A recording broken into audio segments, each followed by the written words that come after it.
हमारे व्यस्त जीवन में ईश्वर की आवाज़, संत परंपरा हमारी बहुत बड़ी धरोहर है। संतों ने किस तरह से ईश्वर का अनुभव किया। आज सेंट विंसेंट दी पॉल का त्यौहार है, जिन्होंने गरीबों में ईश्वर के चेहरे को देखा।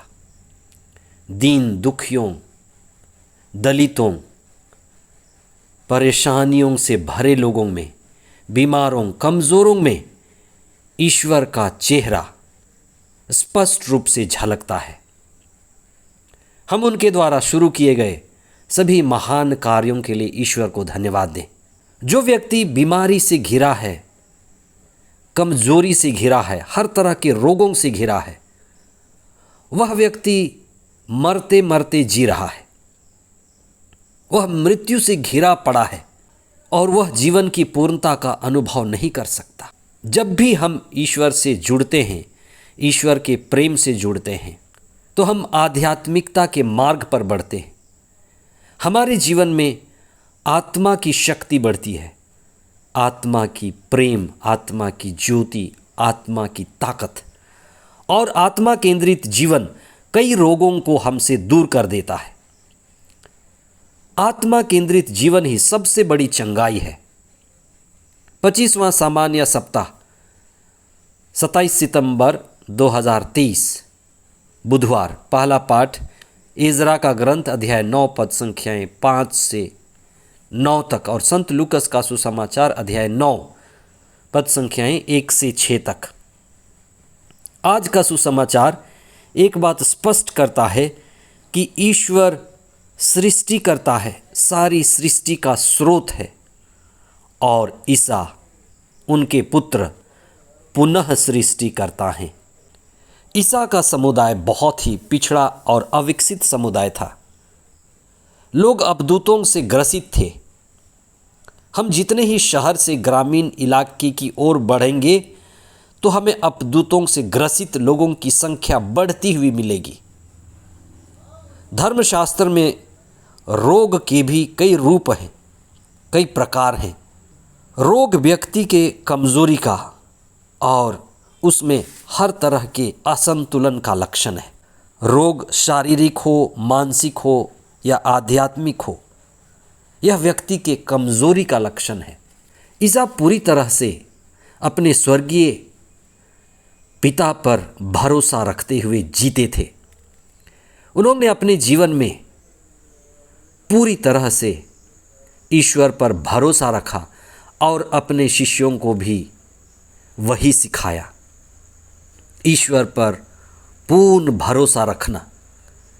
वास्तव में जीवन देने का काम, मुक्ति का काम, चंगाई का काम ईश्वर से ही प्रवाहित होता है।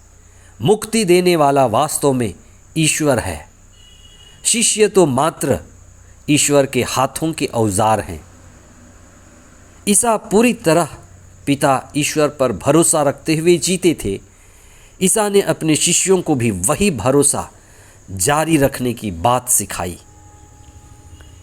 ईसा ने यह भी अपने शिष्यों से स्पष्ट बता दिया कि सुसमाचार और आध्यात्म का स्वागत सभी लोग नहीं करेंगे।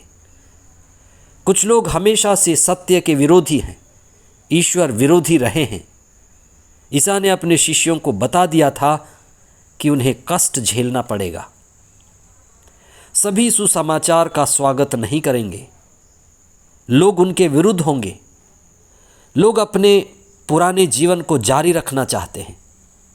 लोगों को पशुता के जीवन में आनंद मिलता है। पाप और बुराई में रस है। बंधनों का जीवन ईश्वर की ओर मुड़ने से अधिक अच्छा मालूम पड़ता है।